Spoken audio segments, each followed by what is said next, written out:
Your wife breaks your heart.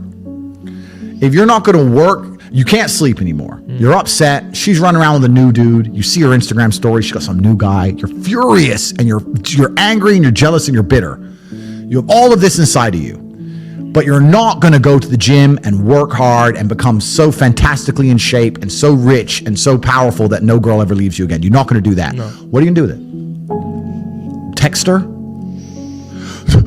Try and explain to her. She doesn't care. Like, you can write the most perfect English. You can write the most beautiful words ever constructed.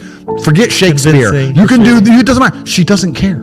She just doesn't care. She's distracted. She forgot about you. She forgot about you. So what are you going to do with all of that inside of you if it's not positive? Well, it's going to consume you and you're going to end up self-destructive, or you're going to embarrass yourself, or you can take all of that and put yourself in a position where it never happens to you again. Yeah. Those are the choices. So what's the most intelligent choice to make? Yeah. You know, I don't understand how many humans function in the world today. I don't get people who don't think like me. I don't understand it. I'm like, well, then how have you survived this long? Life is hard.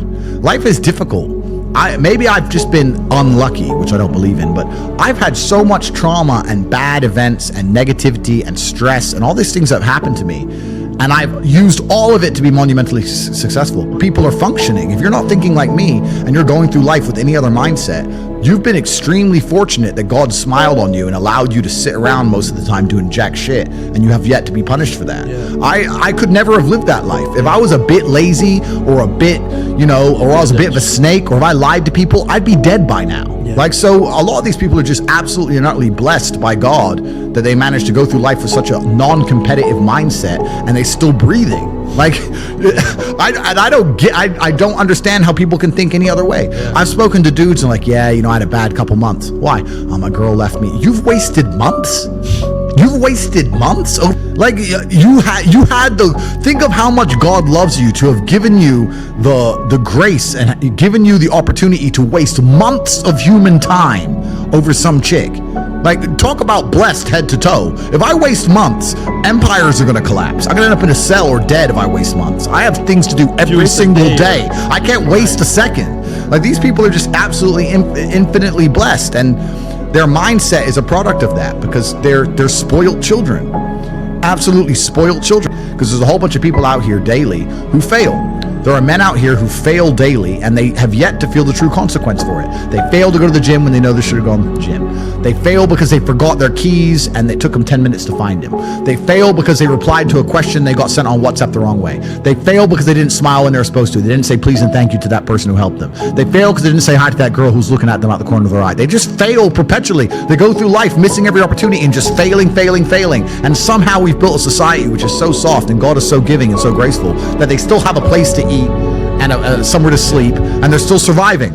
That shows how nice God is. Yeah. Because before this society, truthfully, if you were that level of failure, you would be dead. Survival of the fittest. You're survival of the fittest. And none of these men out here are fit. No. Their mindset isn't fit. Their reality isn't fit. They're failures. They're failures. Yeah. And they're just failing every single day. And they go, oh, but tomorrow I'll go to the gym. Yeah. You've been failing your whole life.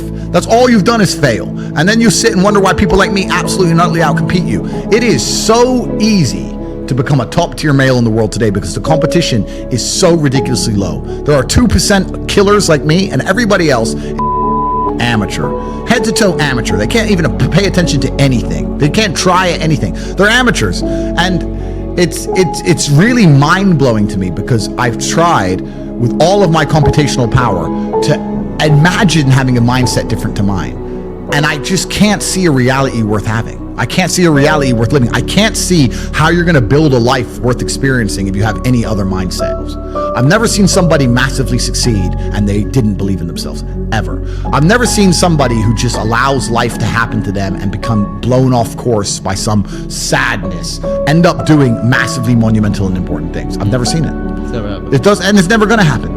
Because it's competitor. It's like crypto. It's player versus player. Right. I can sit here right now in power. I can sit here right now and recall events that will prevent me from sleeping for 2 to 3 days. That gives me a superpower that other men do not have. They want to go to sleep. They're tired.